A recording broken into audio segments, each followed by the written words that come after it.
Welcome to Crimson Guitars, welcome to my home studio, and welcome to episode 79 of Luthiers Question Time. This is a live podcast vlog thing where I answer your questions predominantly about guitar building, but you know, I'll consider anything. We've got a bunch of people here this evening and it's only going to get busier. Now, it is 8 p.m. on Sunday, UK time. A lot of us are coming from around the world and we'll find out where they are in a bit. We've got Old Man Bill, Steve Tuttle Guitars, Paul Needs, Creever Eye, SC Guitars, Rab Knox, Black Wraith, Wolford Guitars, Beth McKellar, Tootum, Carmen, Tahoe Mike, Lisa is in the house, NSJ Guitars, aka Scotsman, Frugal Fixer Guitars, everybody, hi. How you doing? Welcome to the chaos, welcome to the carnage that is my current workshop, and yeah, I hope you've all had a fantastic weekend and have at least managed to make a little bit of sawdust well, since I last spoke to you. Alrighty, hold on, I saw the words hurdy and gurdy. I only learnt the other day that there are multiple names for the hurdy-gurdy depending on where you are in the world. Yeah, we're talking about vegan mince in spag bowl. I can't eat vegans, they cry. Old Man Bill says, I understand this is the hurdy-gurdy channel, is that right? Hurdy-gurdies scare me. A bunch of talk about vegan mincemeat, etc. So there we go. All right. So this thing will not happen unless I have questions and something to go on. So feed me questions. I will try and keep on top of what's happening in the general chat. But if you want to both support the channel and guarantee an answer, then super chats are the way forward. There's a little button there. I very much appreciate your support. In any case, now, I do think that on the Crimson Guitars Discord there have been a few questions. My phone has been pinging as Max and Steven send me messages. So there we go. Stormbringers said, Ben made a huge mistake in the baritone build. He made a ground loop, and which causes ground loop hum. If the cavity is painted with shielding paint and you install 3 pots, take an ohm meter, you will have continuity between all 3 pots. I.e. what he's saying is that because I screwed the ground lead to the edge of the cavity and I had all 3 pots sitting in shielding paint, i.e. the pots are bolted down to the shielding paint, therefore grounding each pot. I didn't then need to create an extra wire from all the pots to the shielding paint, therefore I've created a loop. Now the baritone is actually really quiet because while he is absolutely correct, I have created a ground loop. A ground loop is a bad thing, not in and of itself, but because it can pick up various radio frequencies. I've been looking into this since the video. So it can pick up a signal much like a 50 cycle or 60 cycle hum, depending on where you are in the world of the electricity in your walls. It could be a 20 cycle hum or whatever. The thing is, if it is in a perfect Faraday cage, which is the case in the baritone, then that loop isn't going to act as an antenna because nothing's going to get into the Faraday cage at all to be picked up. So technically, yes, but it's not actually an issue unless I'm completely misunderstanding things even more than I thought. Let me finish this comment at least, which causes a ground loop hum. If the cavity is painted with shielding paint and you install 3 pots and take an ohmmeter, you will have continuity between all 3 pots. Adding a ground wire to the 3 pot cases causes a ground loop. This wasn't even what I said. There was no need to screw a wire into the wood and solder the other end to the pot, and definitely no need to solder wires to connect the cases.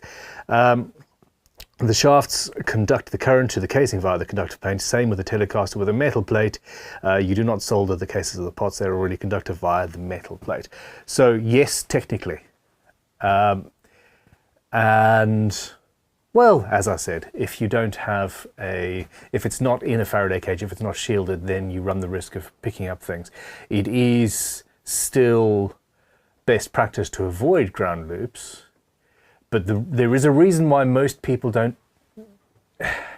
We all know about them. We've all heard about ground loops, and I am not an electronics wizard. I do not understand all of this stuff very well, but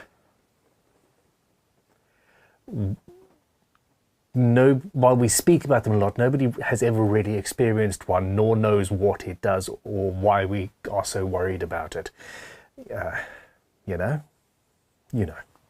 Alrighty. Kiwi Quarters has come in with the first super chat of the evening. Thank you very, very much. It says, hey B, I got a wiring harness with a push-pull pot. Instead of lugs, it has little holes. How do you solder the little holes? I know you're not a wire guy, but thanks for any help. Okay, so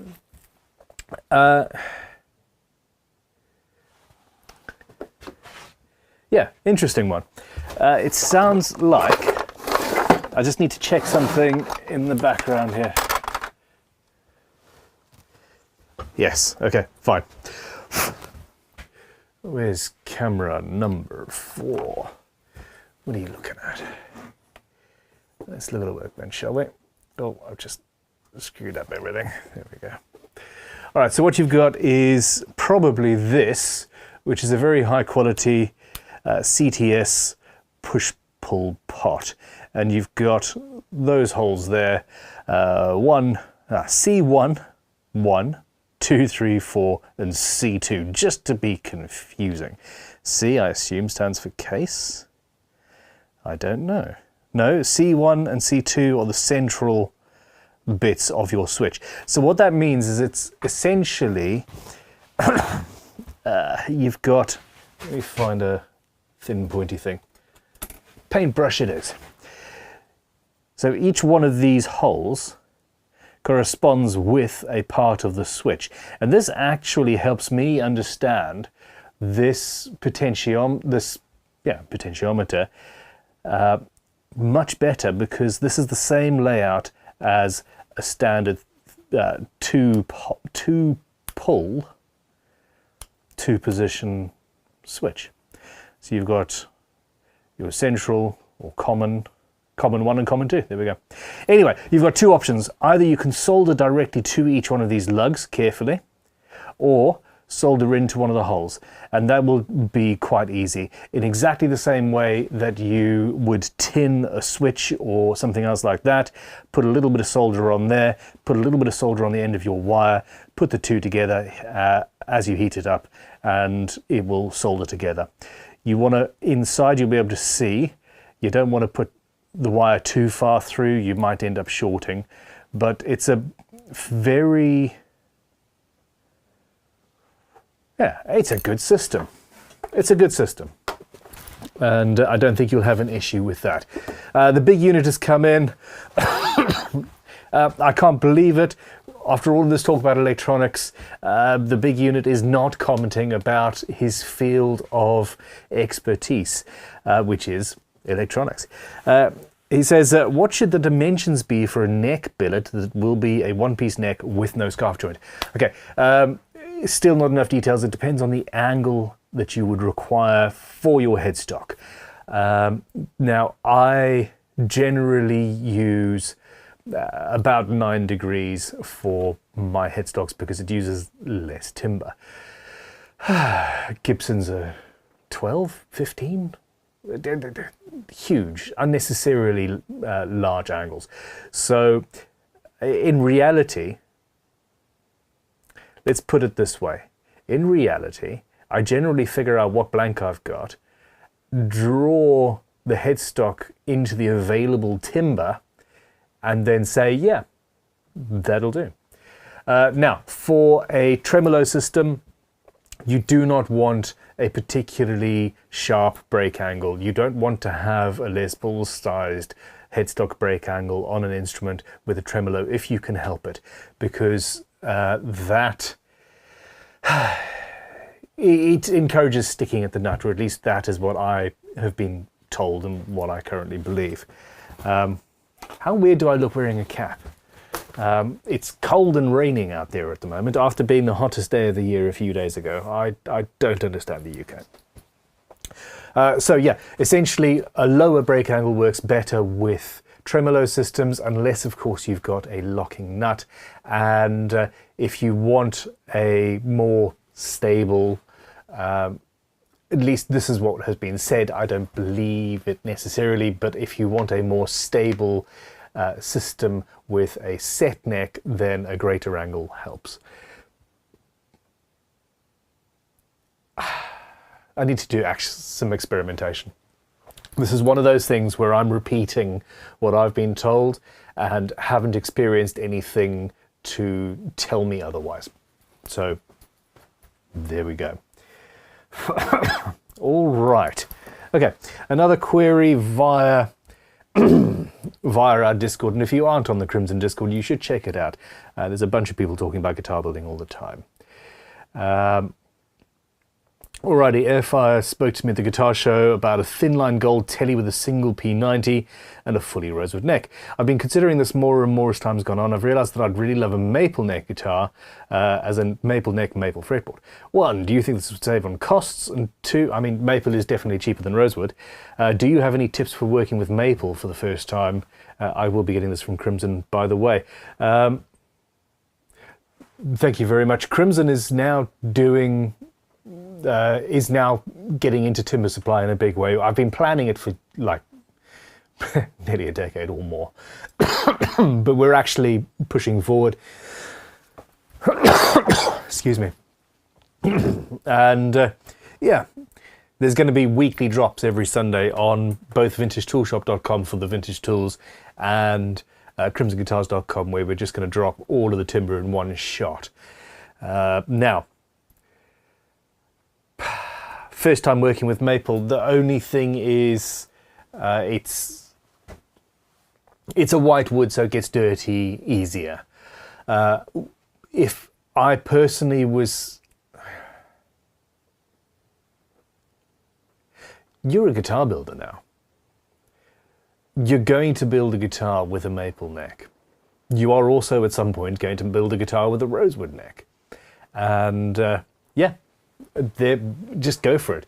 The only thing I would say is when you're doing maple, try and avoid inlaying ebony into it, because it's just really difficult to sand at that point.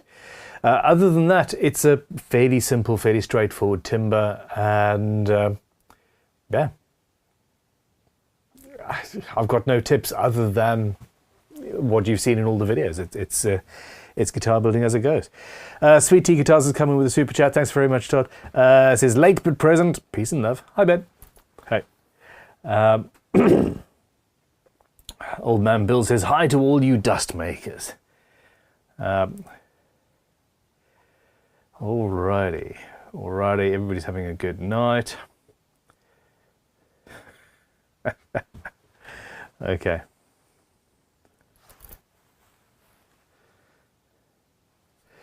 Okay, Scotsman via Discord says, hey Ben, do you think you could sort this Voodoo thing in a guitar? It's a sort of plastic with Voodoo properties that does weird things with an LED behind it. Happy to send it your way if you want the challenge. So I've got an image.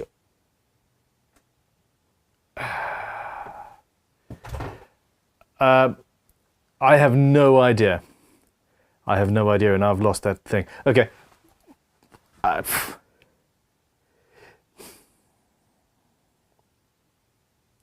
there we go. All right. Thanks for those questions, Max. Appreciate that. Technically, I think it would probably fit in the body of a guitar, but it's not the sort of look. I think why it looks magic is because you know you've got two different things in there. Essentially, you've got some LEDs, and when you put a circle of some sort of plastic over it, it makes them into stars through refraction or something like that. It's only impressive when you see the difference between the two things, and it's not something that I personally would put into a guitar, no. Mahesh Chanda has come in with a super chat as well, thank you very much, and says, when are you going to develop your own nut files? You're going to set me off now. Would you prefer to do diamond nut files or toothed files? Diamond would give a smoother slot. Diamond would not necessarily give a smoother slot. Not necessarily. No, because the files aren't rasps. The files that we tend to use have got teeth in them like 1,000 tiny planes, and they are essentially scraping through. Now, if you were to scrape and then stop immediately, then potentially you could end up with some coarseness, and cheap files might do that. But generally you go in and then sort of lift up like you would when you're painting a wall or something like that. So actually, I've never had in all the years any issues with the bottoms of slots not being smooth. Okay, so that being said, I do like the idea of diamond nut files, and the only thing that holds me back is the longevity of it. If I'm faced with the choice of selling a tool twice or making a tool that will last somebody their whole life, I will always go for the latter if I can. Now, yeah, maybe not the best of business sense, but it's how I feel. So I would go with traditional toothed files, just made very, very well.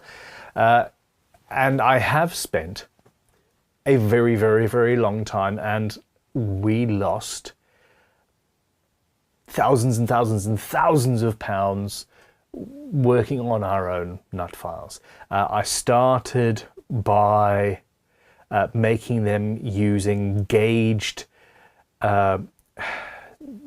steel. So you can buy steel that is perfectly thicknessed to whatever thickness you want. And I would buy it in the correct thickness for the string, and we would then physically actually tap teeth into them. And we did this, we made them for years. The issue that we had was actually an issue with, on such a small file that we made, it kind of acted more like a saw, because it was very difficult to get even to the teeth to cut very evenly across the way. So you'd have some variation in the teeth. So some would cut coarser, some would cut finer, and they just weren't very good. They just weren't very good. And it took a hell of a lot of time. And it was not worth the time that we put into them.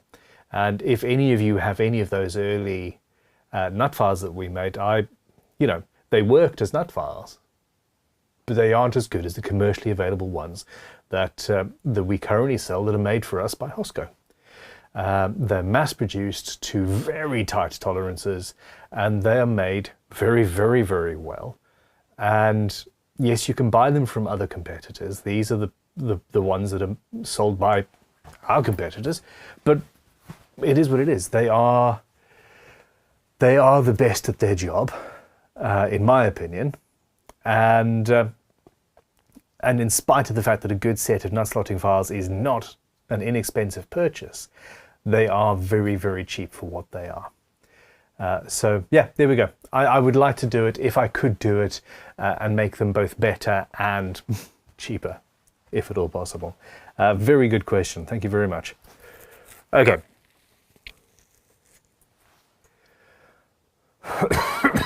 Lisa, sorry to hear you're not very well at the moment. Hope you get better soon. Graham B says you need to do a dedicated wiring special. That would be a big help to most of us. That would be a big help to me as well. So yeah, at some point we are in the process of developing a pickup making course, an effects pedal making course or class at Crimson, and a wiring class as well, or at least a wiring day that we're working on this. So once we've finished developing that and I've gone through it enough that I actually know more than I do. I know how to wire. I know the basic theory about how to solder, for example, and I know how to follow a diagram. To this point, I have not felt the need mainly because it scares me, mainly because the first time anybody tried to explain guitar electronics to me, they were trying to show off, talking about electrons and paths, and it froze my brain. And 20 odd years later, yeah, there we go. The big unit says, as far as the electrical question, I need to do a $400 super chat for all the words. I mean, yeah, carry on. I'm sorry. Why is it? I've been dodging, I've had this cough now for weeks. The second I start talking to you guys, it's just so much worse. Okay, anyway. So yeah, I can follow a wiring diagram, and that is what it is. I don't need to understand what the electrons are doing or why a capacitor works. That's not to say I wouldn't like to, and this is the thing. So what was it Einstein said? It's all, I'm paraphrasing, it's all well and good coming up with a theory. You then need to be able to explain that theory to somebody with a basic high school education and a little bit of intelligence. And that's the thing. So I now need to actually learn about the wiring and why it's all doing what it is, because it's simple in the end, and then be able to explain it to myself and you guys in a way that just makes sense. So yes, a wiring special would be great. Alrighty.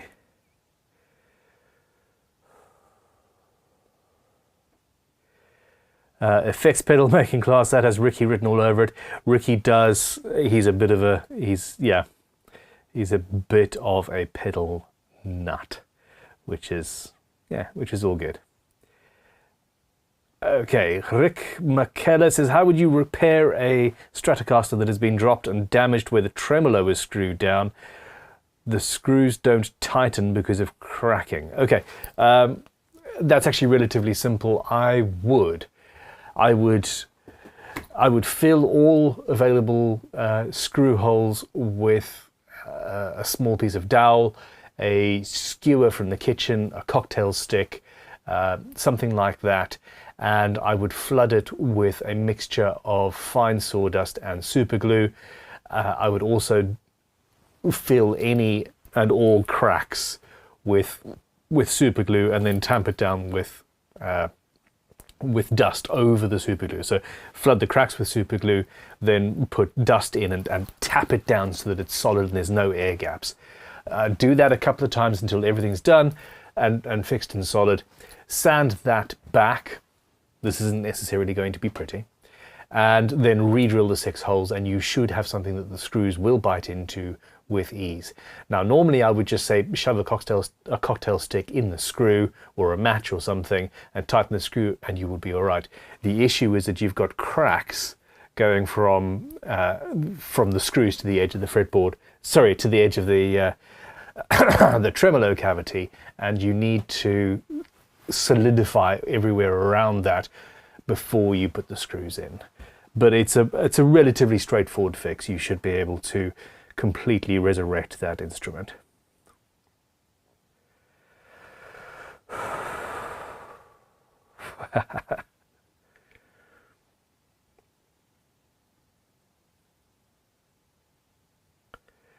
Alrighty, Cameron Gore says, what is the brand of bench clamps that you use? I remember a past video where you marveled at its ability to clamp and size stock, and I want to buy a few, but I can't find them. These orange ones are Triton. I'm not sure if that was the one, but these, I've gone from G-clamps and using G-clamps all the time to easy, quick release clamps like this. Triton do not make these anymore. Something else that I use a lot at headquarters but don't have here is Bessie clamps. So I'll use Bessie for clamping up tops and things. I've got some of those here, but the main general clamps like that, Bessie cannot be beat. Like, seriously, they are the best in the industry. I have not ever seen, I've not seen better. So yeah, go for there. Mahesh Chanda has come back in with another question. Says, sorry Ben, last question. It's an absolute, this is why we're here. It's all good. Says, I love quality tools, but I hate that some of them are ugly. LOL. The ones you developed are excellent and look beautiful. What is the next tool you are creating? Thank you very much. I absolutely agree with you. We are working on an update to, for example, our fret end beveling file to put the angle on the fret ends. And one of the guys at Crimson said, oh, can we just buy a plastic handle in to just put on? And I nearly swallowed my tea. You're supposed to swallow tea. I nearly choked on my tea. I was drinking a cup of tea at the time and I spluttered. Let's put it that way. And essentially, I said to them, look, if you've got a family of tools, we've got this, we've got the small fret dressing file there and various other bits and pieces, and then next to that you make a tool that has a crappy plastic handle. It's complete. It just doesn't fit with what I'm trying to create.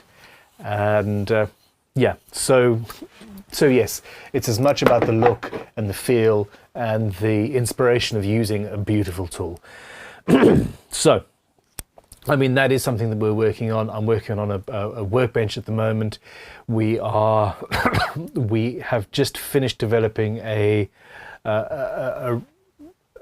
router base and template set for cutting out traditional inlays without any hassle. So it's literally a guide bush setup, but for a Dremel-sized router.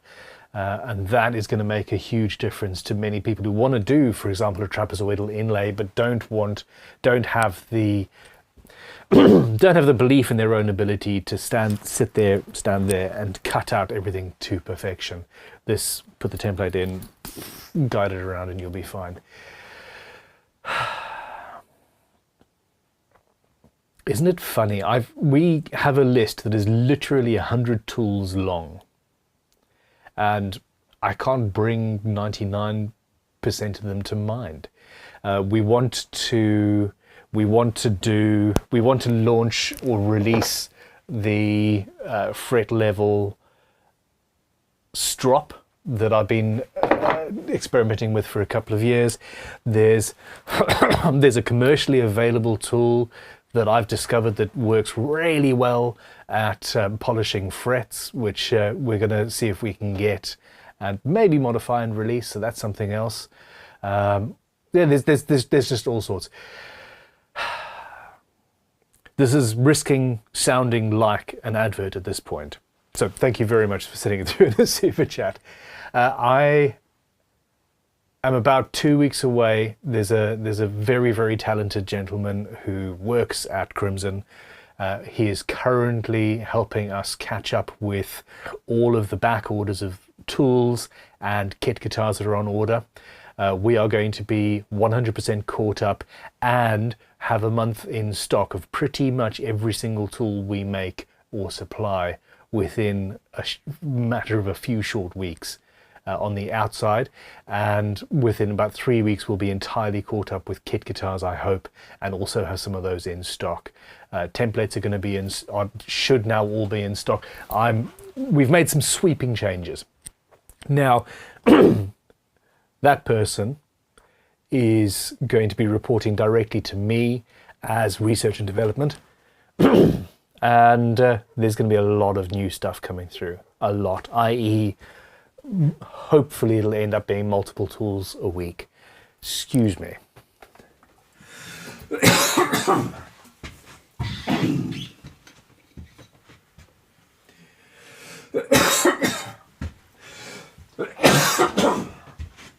I'm absolutely scuppered.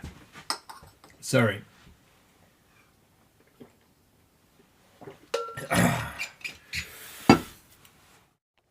Look at that, half an hour of talking and I'm done.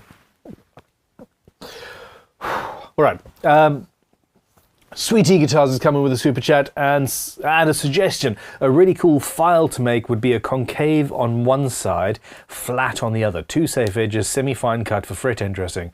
Of course, a beautiful, well-made crimson handle. No plastic, please. So, yeah, even when we buy in files, we'll put on a good handle. There will be a new crowning file released, a new traditional triangular crowning file, but a much finer file for finishing work.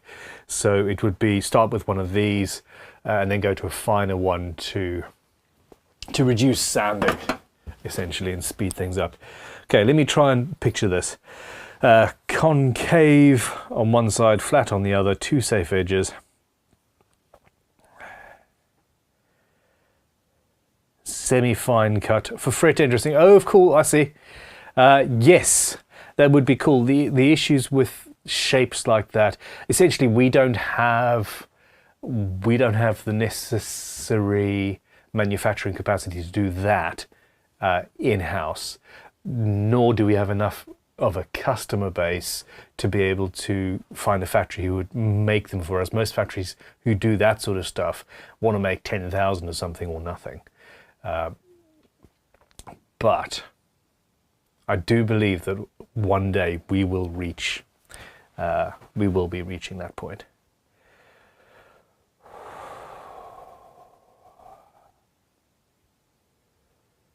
Okay.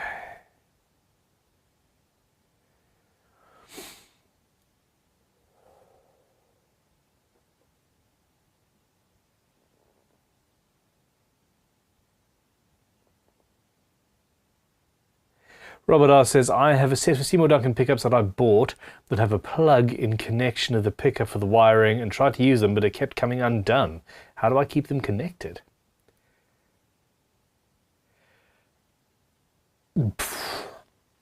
I know the type of clamping system that you've got. If it's coming undone, then there's a fault. However, if they work when they're plugged together, in reality, tape them up with a little piece of electrical tape and forget about it. You're not, I'm assuming, going to be taking these pickups out every 2 minutes. In fact, I think that solderless systems are a bit pointless, really. I think if you've got the ability to swap the pickups out in a guitar, then you certainly have the ability to learn how to solder. So yeah, but I would do that. I would put it together up to the point where the pickup actually, and make sure that the pickup is working, and then just tape it together and be done with it. And if you need to take it apart, a quick scalpel around the joint and it'll come apart. Your alternative is to send it back to Seymour Duncan or whoever sold it to you.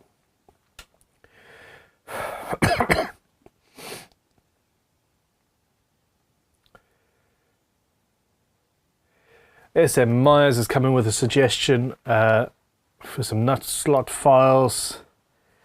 If I can get those, I'll check those out. Thank you very much. John Hutton, any thoughts on building crimson pedal boards? I actually have. I have, and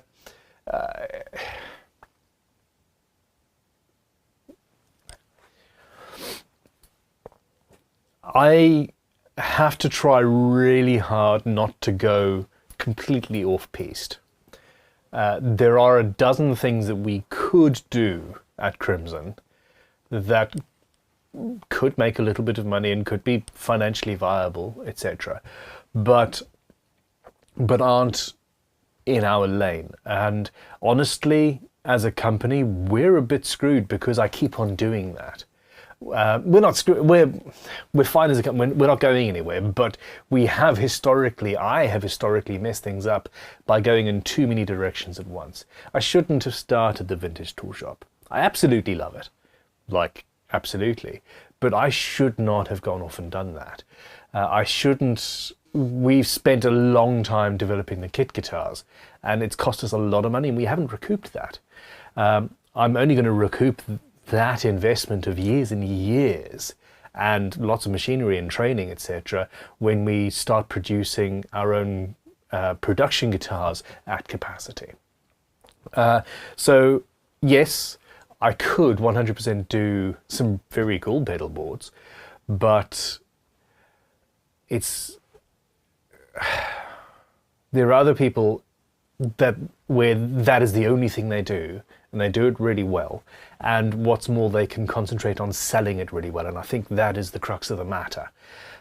We currently have a bunch of products, and we're not actually, in spite of this whole YouTube thing, we're not actually selling any of them very well. I've got 118 of you currently here. That's actually quite few. It's normally about 150. 119, there we go, better. And you guys are here every single week, and I don't need to sell things to you. You guys have seen it all, know what I do, and if you were going to buy it, you were going to buy it. There's maybe 10 or 20,000 people. It's a hell of a lot of people. I tend not to think about the numbers until I say them out like that, who watch every single video I do, pretty much. And again, those people, they know what we do, and it's fine. There's not that many new people coming and seeing each video, maybe 10 or 20%. And other than the YouTube, we don't do anything. We don't advertise. We don't say, hey, check out the kit guitars, check out the custom guitars, check out our guitar building school, etc. And that is what needs to change this year. It really does. So what I'm trying to say in a very long-winded way is I would love to do pedal boards. I'm really seriously getting into collecting pedals myself at this point for some, because, well, Red Beard effects. I met Mikey Demas and fell in love with one of his pedals and bought a few of them, and that was it. You know, floodgates, it's a problem.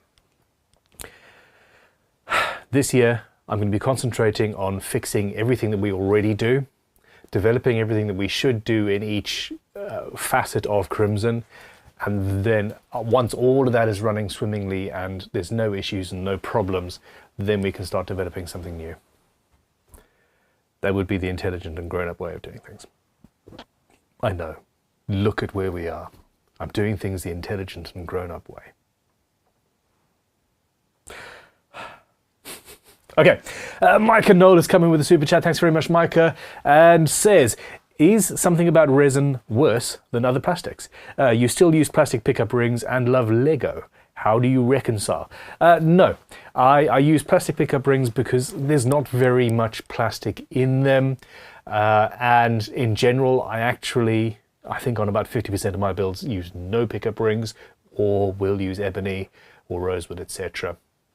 where I can. In fact, that's another new product that we want to release to the public, is really good hardwood pickup rings, because it needs to be done. And it's more complex than you think because of the end grain issue. On principle, it's about volume.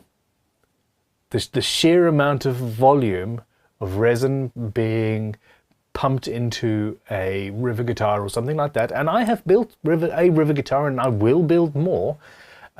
It's a huge amount of plastic, and it's a byproduct of the oil industry and all of that. I would rather avoid it if I can. It's a bit of a moral quandary. I like the look of some things done in resin. I think that it's going to be a very... It is a look that will, I am convinced, go out of fashion. It already is slightly going out of fashion. These giant resin tables are going to be hitting the dumps near you soon, I'm sure of it. I spent 10 grand on this thing, I hate it now.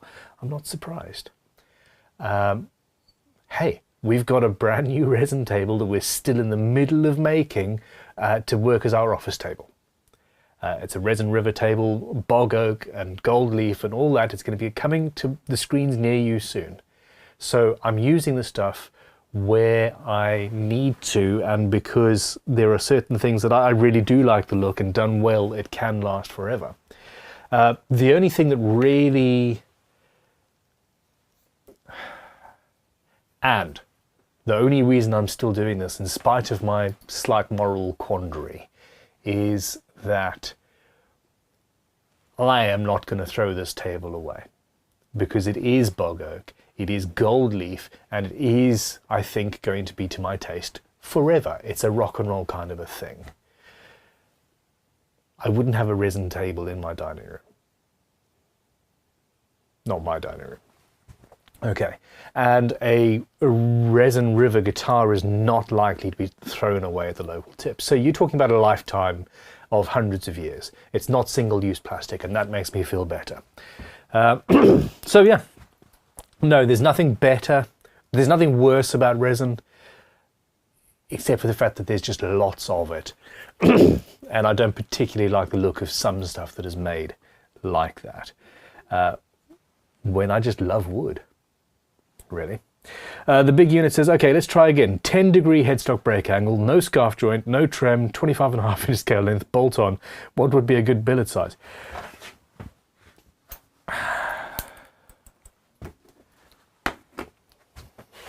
Okay. So, I need a piece of paper.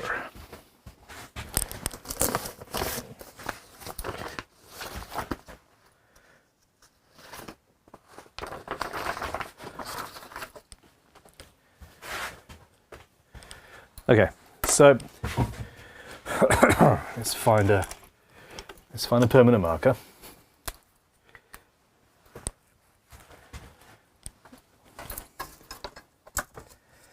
And a ruler. Sorry, back with you in a second. I had to move a lot of stuff. All right.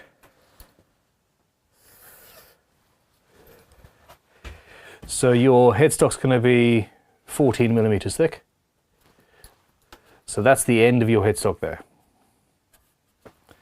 Okay.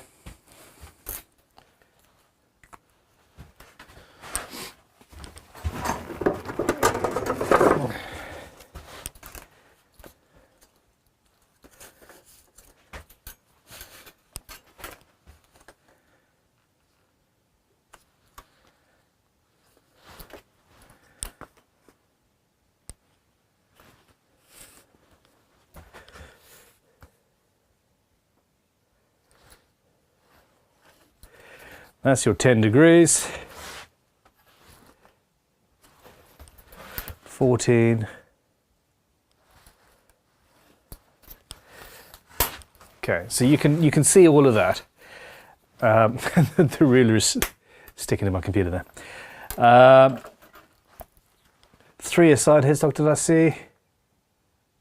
No, I still don't know. So essentially, this is all you need to do. Draw that. If your headstock is going to be that long, which is a relatively short headstock, then your billet needs to be 42 millimeters thick. There are no things that made some great audio, by the way. If you ever have a question about angles or sizes or anything like that, draw it to scale and all of your answers will just be patently obvious. It's how I do absolutely everything. You just draw things and you'll be fine. JS Trucking and Guitars, hey man, how you doing? It says, I got lucky this week and found the bridge plate I need at an antique store. Lol, fantastic. This is the thing, I've got tools. I bought a collection of carving gouges this morning actually, and it was 137 I think different carving tools, and I've been collecting a set of these forever. They made them in boxwood, in rosewood, in ebony, and there's also a lot in beech, which is this one. And oh, there's some fret wire there. Come on, fret wire. I don't think I have any in boxwood. Well, that might be boxwood. Nope, that's beech as well. And yeah, I've been putting together a collection of these forever. And I think I will be forever because they just, they all got split up. Anyway, sorry, a digression. You never know where you're going to find the next part of your collection, whatever your collection may be. My collection is you fantastic people. Okay. A crimson fretboard stretcher would sell like hotcakes. Have you cut yours too short? Beth McKenna's telling me to go to bed and read a good book. I will be well enough for tomorrow, I think. So tomorrow during the live stream, I'm going to be taking this. Oh, there we go. I'm going to be taking this Hofner Marauder, which is a really cool, really cool 90s guitar, and taking the whole thing apart, looking at how the wiring is done, fixing any issues with it, reinvigorating the neck, doing some work on the frets, etc. And the instrument will be raffled off so somebody else can have it, and we will have the data and the experience of hearing it, and I will have been playing it, and I'm going to take measurements of the neck and all that sort of stuff. So, and then we're going to do the next thing with one of my most controversial videos to date has been relicking an American PRS, which was, it must have been 10 years ago now, and it got a lot of flack. But now we've got everybody doing, you know, all the big guys apart from PRS are putting aged stuff and crackled finish and all that sort of stuff par for the course. I've got some of that coming up. I'm going to be doing a couple of Les Pauls at least, and I've got a PRS where I'm seriously considering, even though it's the wrong varnish, it's a poly finish, I'm seriously considering taking a razor to it and faking nitro style checking just to see what it would look like. Anyway, that's besides the point. What did you guys think of the plectrum build the other day? I really enjoyed that. Big Unit says thank you so much, absolute pleasure. HS Guitars, how do you do? Asks, what would your process be for making the top of a headstock gloss with the neck being satin? I'm planning to spray the gloss and spray the satin as well. Spray all gloss and sand back to satin. Okay, it depends on your setup, and generally a satin lacquer has a different makeup, a different composition to a gloss. So any gloss lacquer that you then matte back, especially if it's on a neck, and even most satin lacquers, to be honest, over time will gloss up just through use.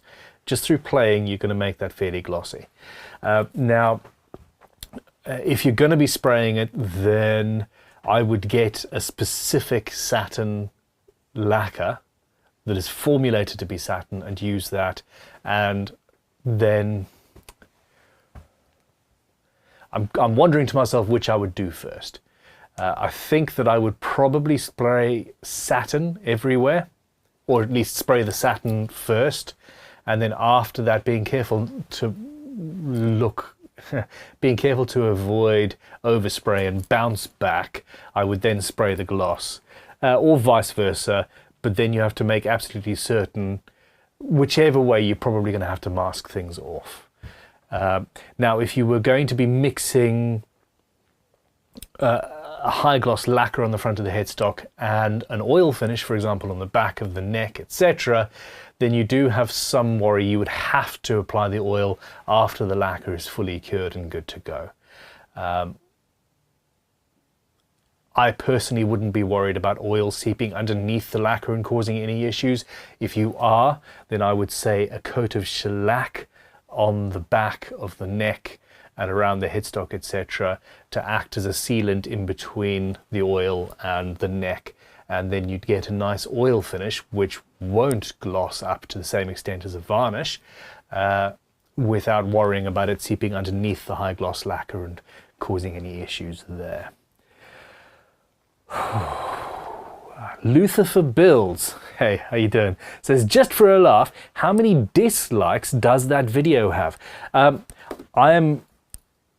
haven't, since Google changed the system, I haven't gone in and checked. I'm sure I can still see dislikes.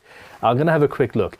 For the longest time, it was neck and neck. I mean, literally, there would be 15,000 likes and 15,000 or so dislikes. And it really was neck and neck. But I do think that it, over time, slowly got worse. Okay, I'm just quickly searching for that because it is quite funny. It's only a 12-minute video. That's one of the reasons why it did so well, I think. So where are we? Analytics. It's made me £5 in ad revenue this month.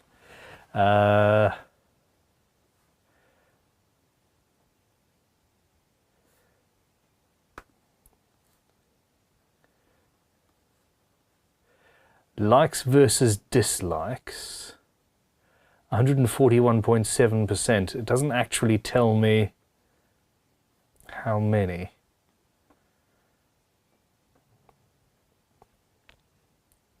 Huh, okay. So in the last month, I've had 17 likes on that and only 5 dislikes. So that's really interesting. And now that I've found it, okay, so we've had, it is pretty much neck and neck. We've had 4,624 likes on that video and 5,500 dislikes. So it's still pretty much in balance. That's pretty hilarious, actually. Now, just out of interest,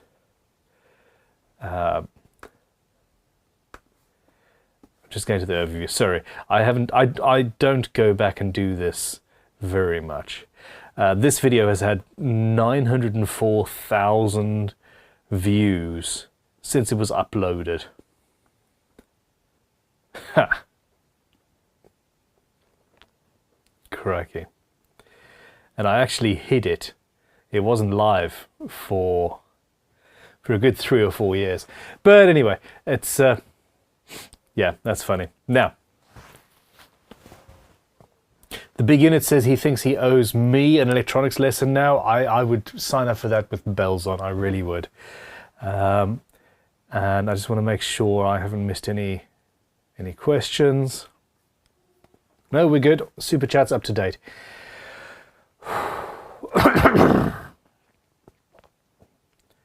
Fantastic, Frugal Fixer. That makes me happy. Your dad's okay. Out of COVID and double pneumonia, which is great.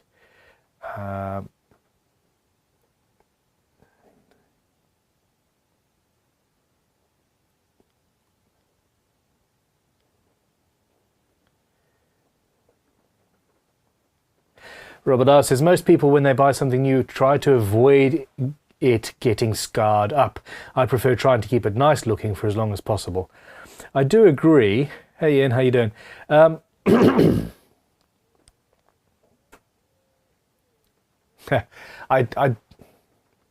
do agree to a certain extent, but in the end it's just down to who you are. I don't look to beat up my watches, for example, but I have got no...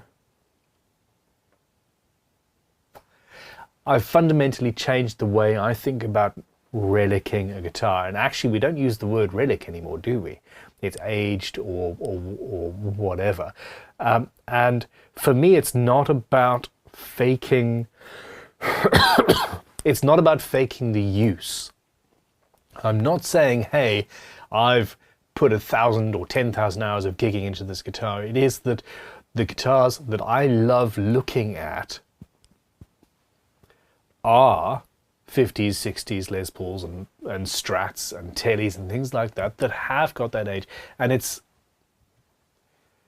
not about faking the actual usage of it, I think, in my mind. It's about faking the look which also actually I think does have some sort of an effect on how it sounds, which is, sounds weird coming out of my mouth. But hey, Sweet Tea Guitar says, Happy Father's Day, by the way. And to you and to all of you. Yeah, I hope it's been a good one. I spent much of it just chilling out with the boys, watching movies and things. It's been a good weekend, actually.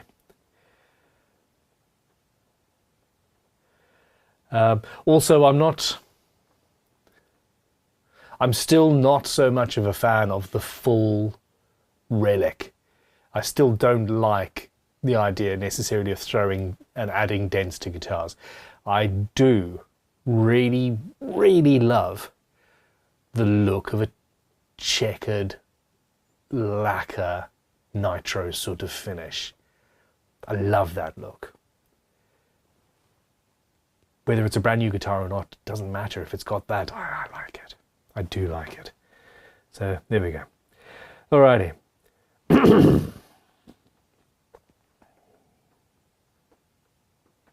Frugal Facing Guitar says, bass, 2 pickups, 2 volume, 2 tone, best wiring option. Mine has to have both on to get sound. Can't be right.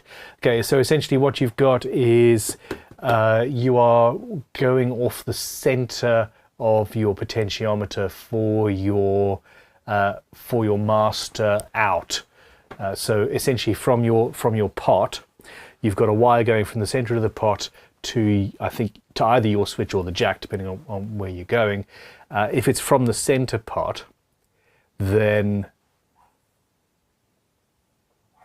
no. If it's from the end pot, from one of these, from the end lug, then you'll have that issue. If you swap those 2 wires around and put it from the center, then you won't have that issue. But something like that. Google it. Ask, now that you know what the issue is, Google that and you'll find a much more concise answer. I know what you're talking about though. Now, Kiwi Quarters, has the UK been corrupted by fake holidays like Father's Day? You have no idea. The first ding is like your car, you baby it till that first grocery card comes flying in and then all bets are off. I reversed my new van. I had my daughter and her friend in it and they were playing music and all sorts of stuff, and I reversed and sort of missed the slight curve and reversed into a sort of 3-inch wide shiny silver pole that none of the multiple sensors in the van saw. It was invisible on the camera and it was just below my mirrors on the side. Nothing beeped apart from me when I hit it. Ian M is saying, so what you're saying, Ben, is you like age, not abuse. Those 3 words, spot on.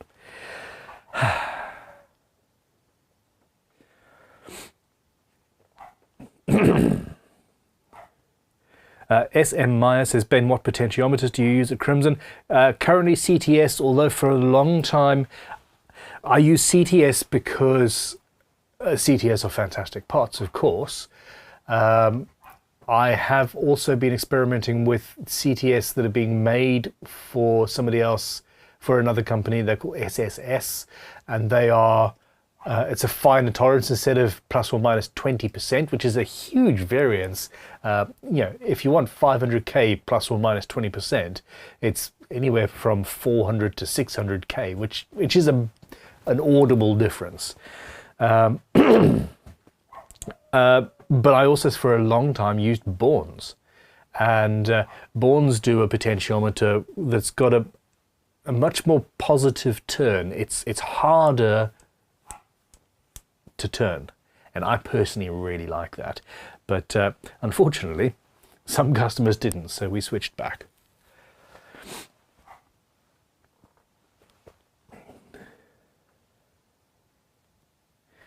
Okay. JS says, I never noticed before, but what is that tool in between your smallest leveling beam and the fret wire bender? Okay, so this is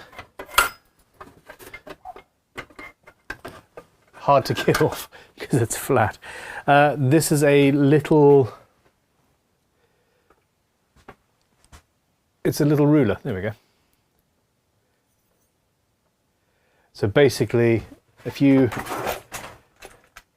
grab a drill or something like this, it'll say, hey, that's a number 5 drill, 1/8 of an inch, number 5, 1/8 of an inch, or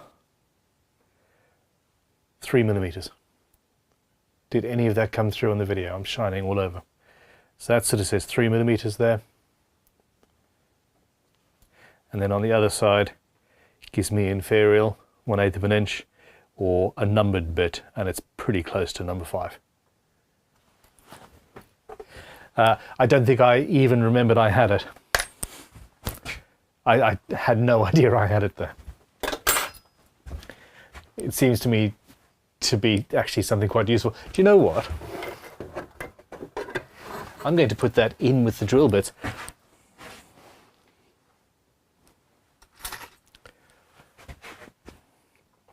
Would you look at that?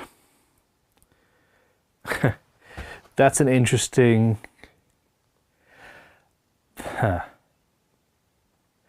This is a hand gauge from tiny 4/10 of a millimeter. Wow. Okay. Yeah. Anyway, one could say I have too many tools. Michael Barrett has also come in with a super chat. Thank you very much, Michael, and says, hi Ben, how would you go about putting a photo on a guitar body? I have a picture I took of Mount Fuji in Japan, which would look amazing on a guitar. Okay, that's a really good question. I've never successfully done it, but using, I think, a laser printer and acetate, you can print on... Okay, completely ignore, I'm not even going to postulate. You can use a standard printer and you can print onto something and then you can transfer it onto wood using white spirit or something like that. There are dozens, I think, of videos on YouTube of people showing you exactly how to do that, saying this is the printer you need, this is the type of paper you need, this is the process, and it's entirely possible to do. Personally, one of the first things I ever did with a guitar was I scraped the finish off the front of an Ovation that had been damaged in water, and the varnish was all sort of troughed up and it was coming off anyway. And then I actually did a watercolor painting of a landscape on the whole front of that guitar. So, yeah. I'd be tempted to do that again, actually. Burgundian Evolution. Too many tools? You? Ben? No way. Okay. Way. 3 things banned. Banned? No. No, I'm not going to put you in a timeout. Honestly, my problem is that I've got 2 whole workshops full of tools. I've got a set here and a set at Crimson. I don't necessarily know where everything is, but then I've got a collection of tools that is a collection of beautiful things, and that collection is sort of mixed in here. I'm trying to move the collection off into the other room so that I've just got tools I work with, and I will be able to see the wood for the trees, and it'll be much better. Okay. Photograph transfer to wood. I've seen a few tricks with Elmer's white glue and dish soap that transfers a picture from photo paper. Ah, that's a new one on me.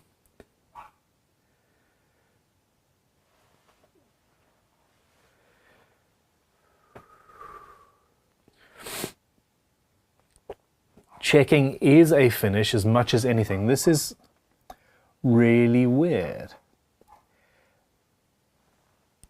Huh. Okay, whoever that person is, they are unique in that I can't actually see a name on the comment. It's just a little black space. That's quite clever and cool. They say, checking is a finish as much as anything. Razor blade and back oil paint that gets in the checking, then buff. Each to their own aesthetic, really. Smiley face. I absolutely agree. It is a finish. It is a finish choice, weaker, and yeah. So, yeah, there we go. The big unit says, I've always heard that tool being referred to as a V gauge or a teardrop gauge. I didn't even know what they were called, but yeah, I like that.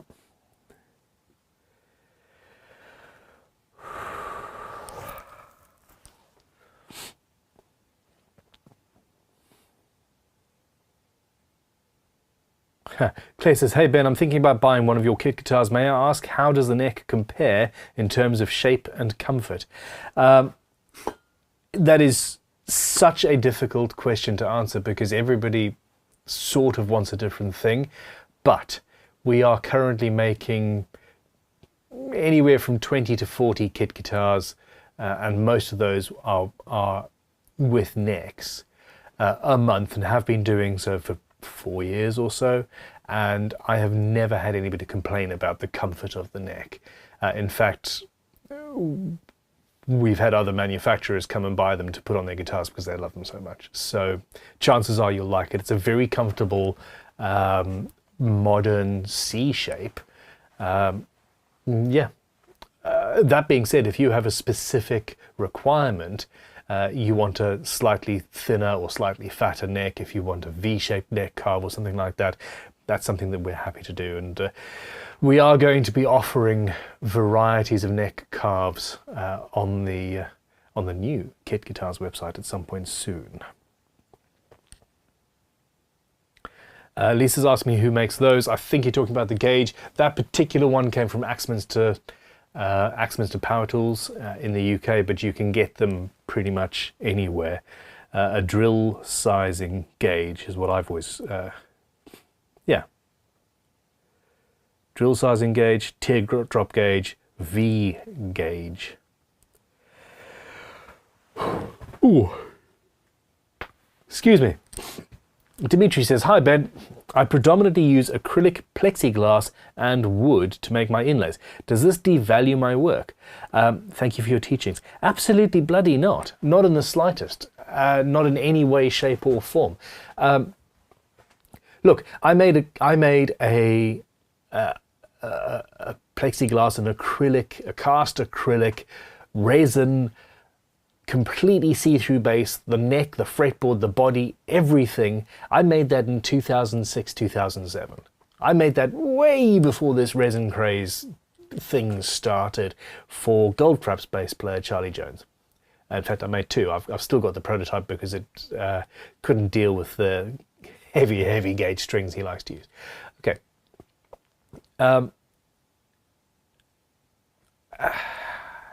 I've used resin. I have used acrylic as inlays. I have got plans to build a double neck Star Wars instrument pretty much entirely out of resin with a couple of wooden necks. Not resin, sorry, acrylic, plexiglass. What's the brand name? You know what I'm talking about. I don't care what a particular guitar is made out of. In fact, that bass was the best sounding bass I have ever made. The resin one, the acrylic one. It was amazing. It really was. Perspex, that's the brand I'm looking for. It sounded incredible. In general, I have an issue with plastic, but I'm here talking to you. I was about to point, my computer's actually mostly aluminium and glass. My phone's half plastic. My cameras, all of these cameras are made out of plastic, and these are only lasting for a couple of years. Hopefully longer, but you know what? Most of my machine tools are plastic cased around a motor, and at some point they're going to be recycled. If we're making a guitar with a certain amount of plastic in it, it is what it is. I've used plastic, we've all used plastic scratch plates for years. The binding is plastic. It just is par for the course. I would prefer to completely avoid it entirely, if at all possible, but it isn't. Using huge amounts of resin, for me, just feels wrong. You know, to pour one of these tables, you're talking about 30 to 70 litres of plastic being poured to make a table that 9 times out of 10 looks trashy. I think that's my issue. I'm a fuddy-duddy old... yeah. Stuck in the mud. Bjorn says, I've asked a question with regards to an IKEA pine body. Okay. And this is the problem going through all of the questions is... T-shirt transfer sheets. You have to reverse the image there. That's... I didn't... Okay, cool. Nice one. Bjorn.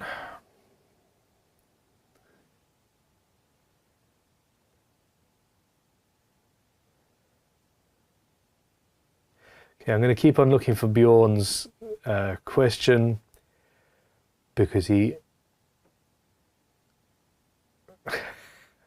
Oh, here we go. Wow. Old IKEA table. I'm thinking about turning it into a body. 30 plus years ago, so wood should be dry enough. But as pine is soft, any ideas on how to avoid issues with regards to strength, especially for the neck pocket? The neck... you won't have any... If you're not making the neck of the guitar out of pine, if you're just making it out of old pine for the body, you will be absolutely fine. You don't need to worry about the neck pocket. Don't make it too thin. So, you know, leave the back of the neck pocket, the meaty bit of the body, leave that 15 or 20 millimeters thick, and you will be absolutely fine. For a long time, I told people to avoid using soft woods for guitars. And that is something else that I've changed my mind on. As long as you understand the limitations of the softwood, go for it. Now, as we're talking a lot about faux aging of a guitar and relicing and all of that sort of stuff, pine is something that you will never be able to get a perfect finish on, because it just is, for the most part, that soft. It's going to dent, it is going to crush, it's going to scratch up, and as long as you know that going in, use it and delight in it. If you want a perfect finish, softwoods are not your friend. But yeah, I think I say go for it. I'm going to be doing some guitars out of softwoods myself. I'm even thinking about putting production guitars out with softwood bodies. I really am. Now, JS Trucking Guitar says, I can't remember what channel I saw this on, but I saw a video of a hollow guitar made entirely out of ceramic clay. Wow. You do not want to drop that one. I wanted to make a guitar. Oh, that was it. Yes, I broke a bone in my foot a long time ago. Fat guys shouldn't paintball. Really, just don't. Or at least I shouldn't.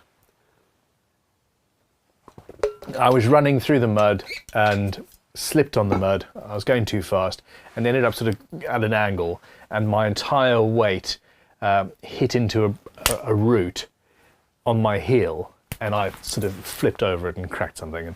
And, but they were putting the cast on me, and they had this stuff, and they sort of crushed it, took it out of the packet, and it immediately basically started curing. It was this 2-part whatever, and wrapped it around me, and it was cured within 3 minutes. Amazing, or something like that. It was a long time ago, and I thought, hey, that'd be amazing. Making a guitar out of that stuff could be so cool. Reinforced plaster. Anyway, any material is fair game in my opinion.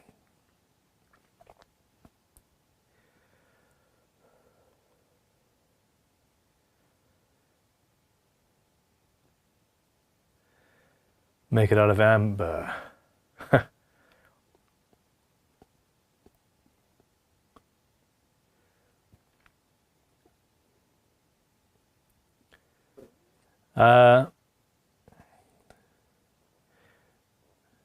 Tony Murphy says, can you access any of the email addresses at the moment?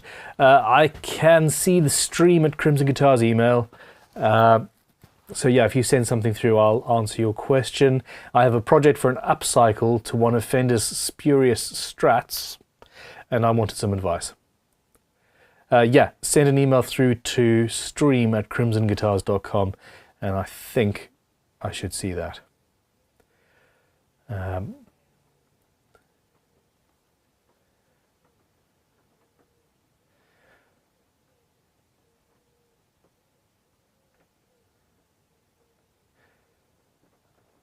Questions. Perspex, this is from Paul Cook. Perspex Star Wars guitar held together by the Force, i.e. super glue.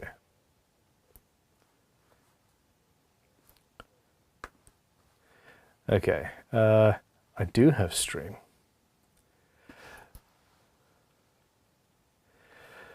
Okay. Okay, so this is a, instead of Fender, it's Fondue. Okay, I'm wondering how you go about getting the cheesy finish on a body. The cheese grater scratch plate I'll do with a transfer, but I wondered if you had any good ideas about the air pockets in the body. I suggest a Dremel with a suitably rounded grinder or sander bit. Okay, yeah, that is exactly it. I would use a round. Here we go.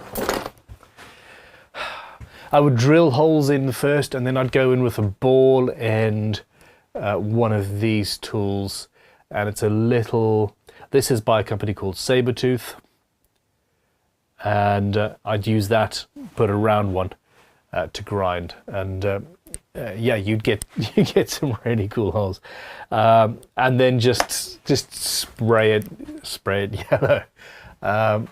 That's going to be incredible. Very cool. Volume, tone. Okay, I am up to date.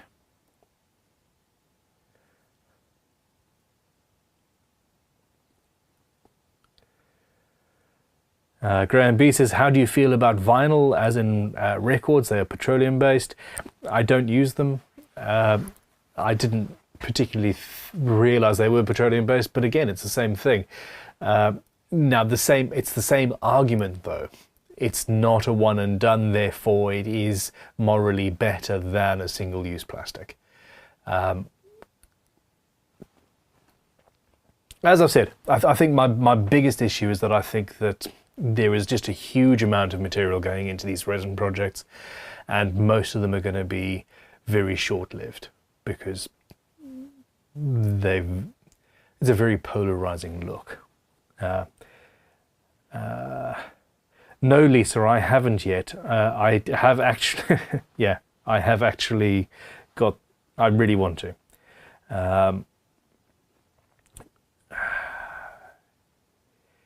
This ADHD thing is insane. I really do need to get the meds. There are many things that I want to do, that I really, really want to do, and I lie awake at night thinking, I need to do that. And then when the day starts, it's like a million other things. Goth Rider Creation says, Bun, would you like some balsa wood? I have spare. No, thank you. Find a local kid who wants to make...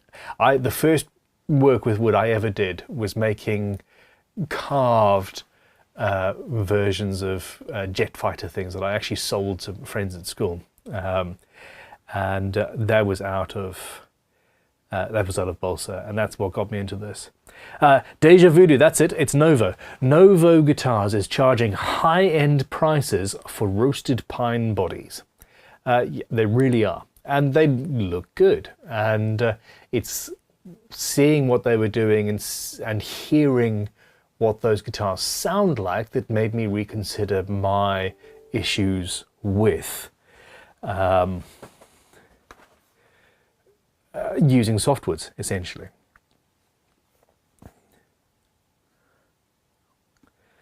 Okay, so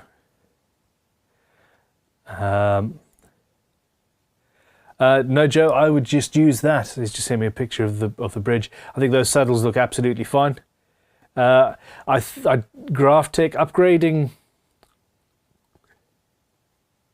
I am not sure if graphite saddles are an upgrade or not.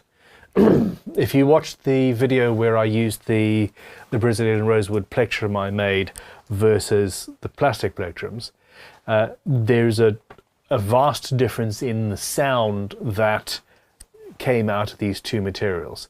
And the same thing is true between chromed brass saddles on a Tele bridge versus a Graphtec graphite saddle. If you like the sound of the graphite saddles, fantastic. But if you want a bright, jangly sort of sound, then actually the metal ones are perfectly fine.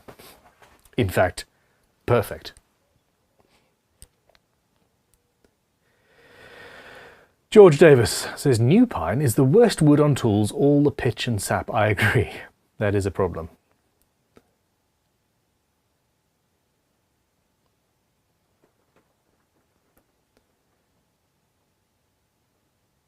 Courier11 says, Ben, are you familiar with Tim Sway in the United States? I know Tim relatively well. He's fantastic. His nail humbucker, that was just very cool. And the dollar one that he did as well was excellent. His guitars are, yeah, they're cool. He makes guitars from almost entirely reclaimed materials with a strong focus on sustainability and harm reduction. Yes, I absolutely agree. He is worth looking at.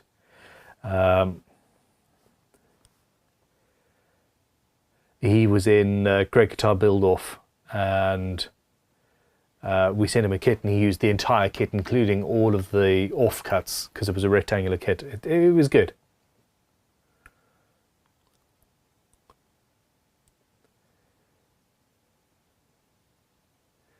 Okay, Ian, send that away.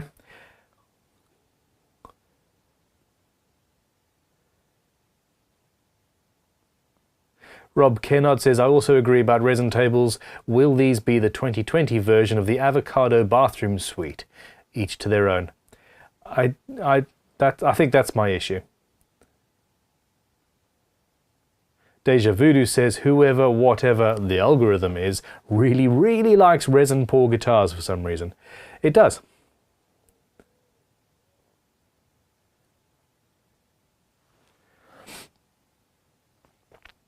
Rob Kennard says, hi Ben, I've been experimenting with copper verdigris patination using ammonia with mixed results. Where do you get the right strength chemicals to make it work?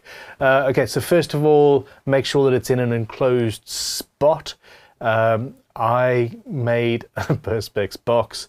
No, I used an old drawer unit, an old drawer actually, and I filled it with cling wrap, saran wrap, I don't know what you guys in America call it, and then had a piece of wood also wrapped in plastic that I put on top. So that's one thing. If it's in an enclosed environment, you'll get a much better result. Assuming you've done that, the next question is, where do you get the right strength chemicals to make it work? Amazon. I honestly got the high strength, high concentrate ammonia on Amazon somehow. I honestly don't know. There are, depending on where you are, you'll have different issues. I'm assuming in California you can't buy anything. It's likely to cause cancer. Yeah, I don't know.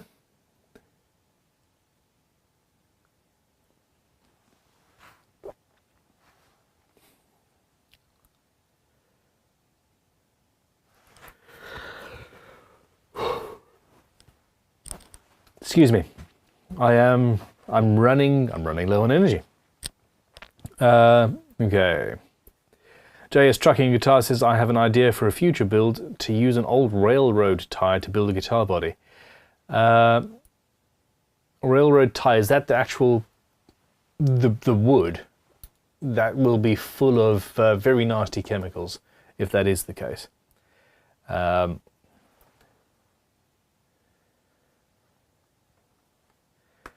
And this should be...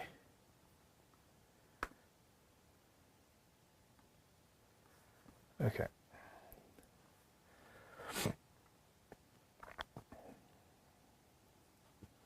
Just looking for questions.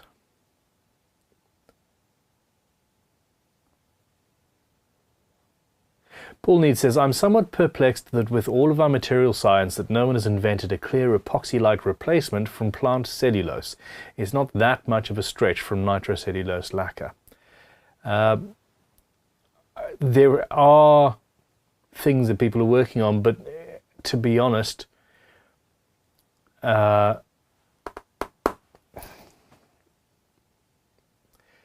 plastic is easy, it's very easily available. We're currently, and have been for years, using a lot of petrol and oil and all that, and it just is what it is. It's there's little need to develop something else when there's an easy and relatively cheap alternative already on the market, and I think that's the issue. But as we pull ourselves away from oil and all of that, this is when things like that will become much more common. Okay. Tony Murphy says, after the bog oak and gold build, I got oodles of resin tables in my feed. They watch what we're doing. Okay, Ian M has sent me a photo of a guitar that he built. It's close to a Novo. Yeah, very pretty. And yeah, this is the thing. I'm actually quite inspired by what they are, by what Novo are doing.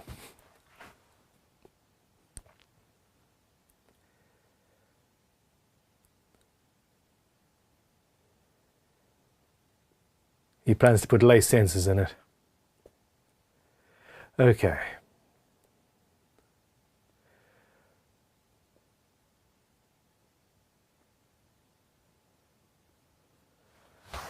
Alrighty. Gothrider Creation says, Bun, I know you say that the glue is just to fill the gap around the fret, but as my fretboard will be mostly epoxy, would you suggest super glue or another adhesive?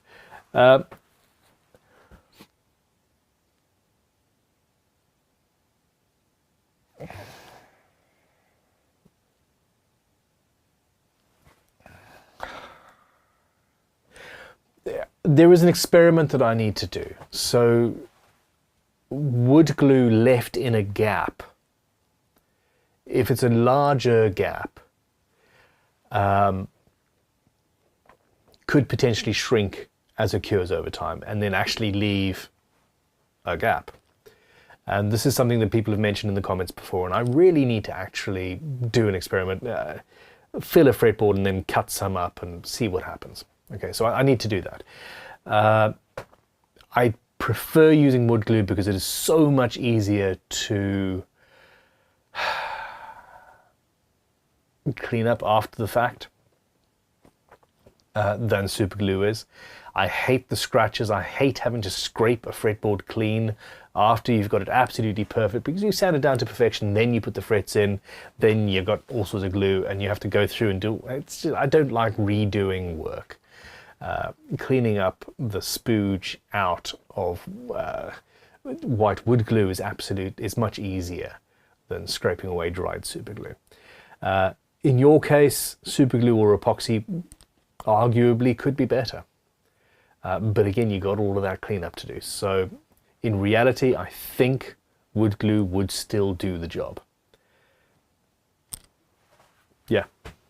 I think I said all three of your options are perfectly fine. Ha! Sweet Tea says, off to the shop. Peace and love, everybody. Good night, Ben. Love is a splinter in the ass of hate. Hell yeah. And Zach Ellison, hey Zach, how you doing? Says, hey Ben, you talked about California Buckeye Burl last week. I love that wood. So I've been looking for it online and damn prices.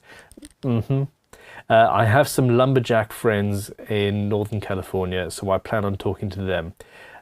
see what I can do for you. If you can get some, I will buy, if the price is good, I will buy all that you can get me that could be reasonably shipped, I suppose I should add. And and I don't want to bankrupt myself buying Buckeye Burl, but if you can get some at a good price, yeah, seriously, please. Oh, I'm gonna have to call this a day soon. Whew.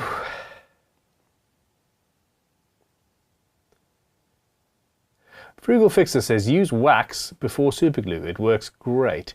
But then you can't oil your fretboard. How do you get the wax off the fretboard? White Spirit, does that run the risk of melting the superglue? Potentially. Probably not. It's not naphtha, it's White Spirit. I will try that. Wax before superglue.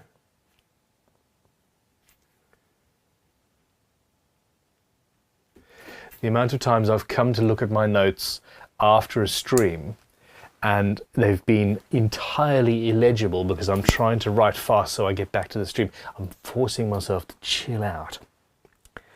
Okay.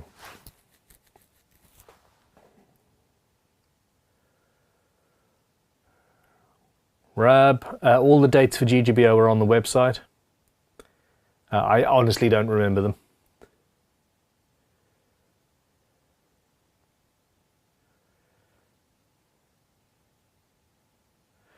Okay, Rob Kennett says, one quick question. I bought a narrow curve saw for fretting, 0.4 millimeters, but he actually wrote 0.4 meters, but that would be that wide.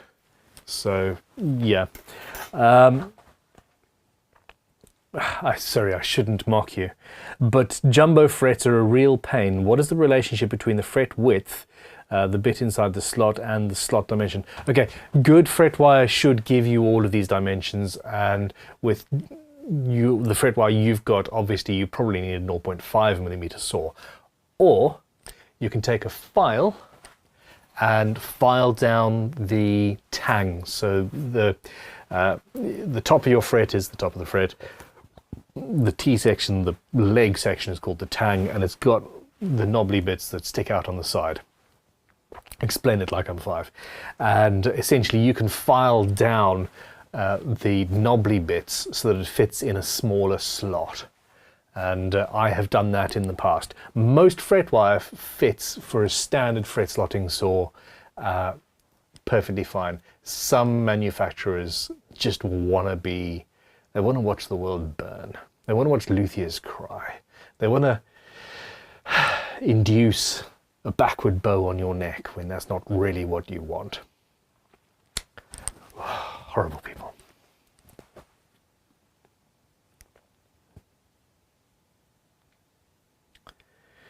Frugal Fixer's wondering about his shirt. As far as I'm aware, there's only about 4 or 5 shirts that haven't shipped out, and those should be going soon. If yours was shipped out 3 weeks ago, we are still in the post-COVID world where shipping is an absolute nightmare and stuff. It's getting better. It really is getting better. But yeah, it's still a crapshoot out there, everybody. Stephen Clark says, stick with epoxy for the frets. There is a fretting technique that uses slightly oversized slots and epoxy. I don't know what it's called, but it's something that I've heard high-end builders use. Some high-end builders, maybe. Some builders, maybe. The issue is that you've got to use, you've got to clamp. The fret has to exactly match the radius of the fretboard where you put it in, which is fine if you're not using a compound radius. Bit of a bugger if you are, or you have to clamp it down entirely and leave it clamped down until the epoxy is cured. And generally you want to the reason to use it's even worse than superglue. There's even more of a cleanup. Hardened epoxy is an absolute nightmare. So really, that was one of the worst experiments that I've ever done, was try and epoxy in frets with clamping coils and things. It was an absolute nightmare. Paul Neat says, Ben, I carved my first neck and I can't stop looking at it. Thanks for the videos and advice. I can't believe I've actually done it and it feels perfect. Congratulations. Seriously well done. It's a the slippery slope from here. Ha! Ginger Bruner, you're absolutely correct. Instead of trying to make legible notes, just make a note of the time and come back and look at the video. Generally, I actually take a photograph of the comment, which is even easier. Okay.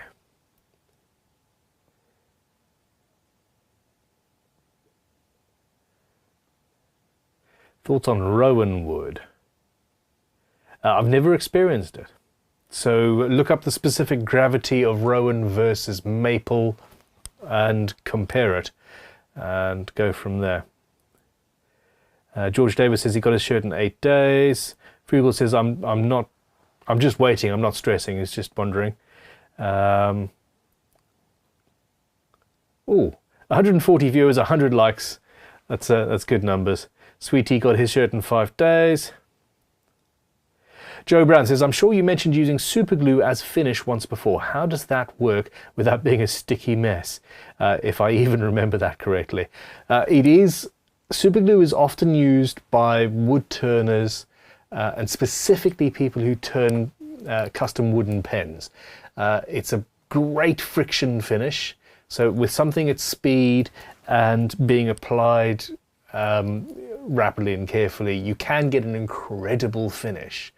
On something as expansive as a guitar body, I would not do it. Cyanoacrylate gives off horrific fumes, and in that quantity, very damaging fumes. I would have to do it outside, and then sanding it back to flat. There are far better ways of getting a finish that don't involve nearly killing yourself. So yes, technically possible, but in reality inadvisable. Frugal Fixer says, Ben, you can see my 8 seconds of terror this week on the Discord. Oh no, I now understand you and overhead routers. I'll check it out. Yeah. Overhead routers are not fun. Creever is asking Paul what technique he used to carve the neck. Was it the faceting technique that we teach? Ian M says, as someone who is 10 guitars deep, yes, it's a slippery slope, all right.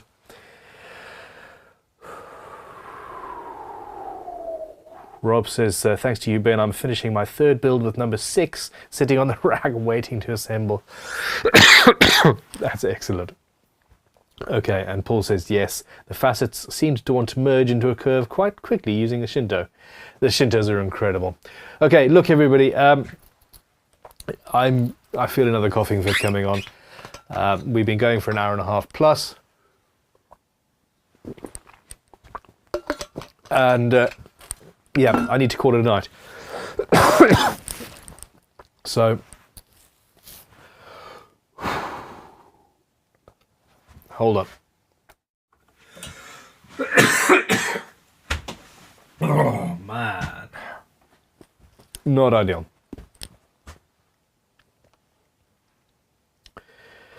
Okay, Rabnox says, yeah, but can I upload my final video in 3 parts as I can only do 15-minute videos at a time on YouTube?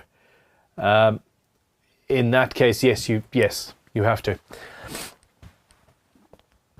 The big unit says, Crimson Shop has to resend my shirt. They said several of the early US t-shirt shipments were lost in the mail. So, yeah, give yours a... If yours doesn't arrive soon, get in touch and we'll have to replace it. Which we will do, if not with joy and happiness, it would be our pleasure to make everybody happy. Okay. Bulgarian Evolution. Ben, did that soldering video help you at all? It did. It did, absolutely. I need a smaller tip for one thing. And yeah, thank you very much. Check out Bulgarian Evolution's channel where he's got a soldering how-to solder video, which is really interesting. Okay, everybody, you all rock. I seriously appreciate your support. I thought I'd missed a super chat there, but no, we're all up to date. I will be back tomorrow, UK time, 11 a.m. Till 5 or 6, playing around with this Hofner Galaxy, which is, yeah, it's going to be a fun day. I have also spent a good day preparing some timber for the hand tool build. And I tell you, cutting all of this by hand, yeah, very hot day. But it was fine. So I'll see you tomorrow if you're about. If not, I'll see you next week. Have a good week. I hope it goes very, very well and everything goes your way. I hope that you get to spend oodles of time in the workshop making sawdust with a side of guitars. But most importantly, you do you. Be happy. See you next week.